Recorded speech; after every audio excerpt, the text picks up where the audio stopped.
فمن تبعنی فإنہ منی ومن عصانی فإنک غفور الرحیم۔ اے اللہ جو میری اتباع کر رہے ہیں وہ میرے ماننے والے، جو میری نافرمانی کر رہے ہیں فإنک غفور الرحیم، اے اللہ تو انہیں معاف فرما دے، تو انہیں درگزر فرما دے۔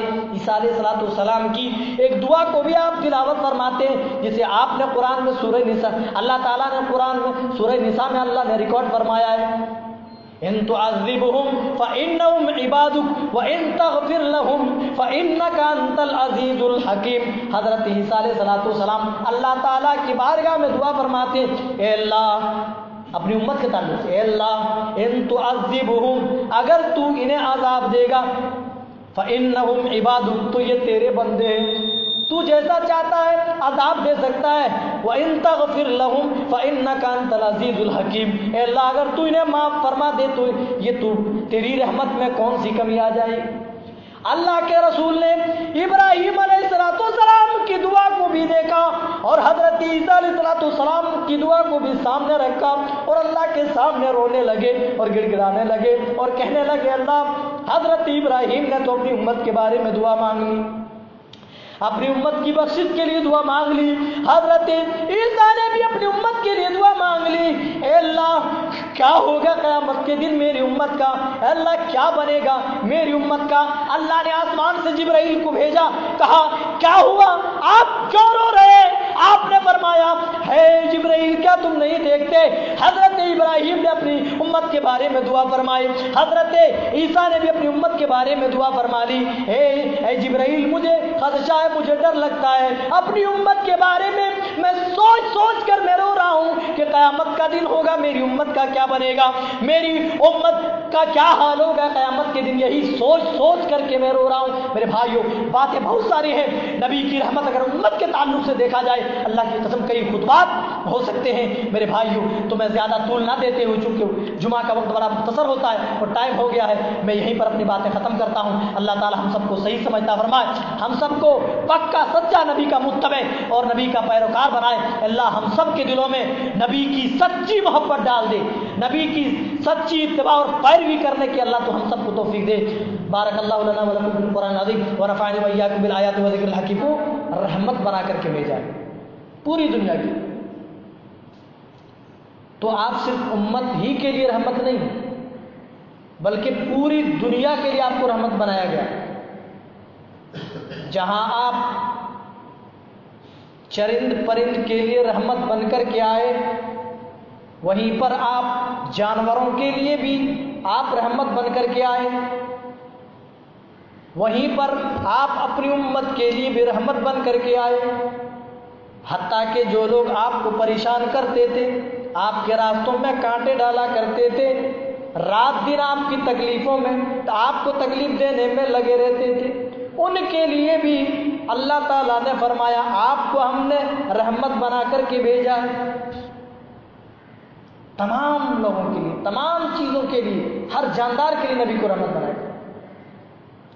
لیکن ہمارے نبی صلی اللہ علیہ وسلم کی رحمت ہمارے اوپر کس قدر ہے، اپنی امت پر کس قدر ہے، وہ آج بیان کریں کہ آپ تو چرند پرند کے لیے رحمت تھے،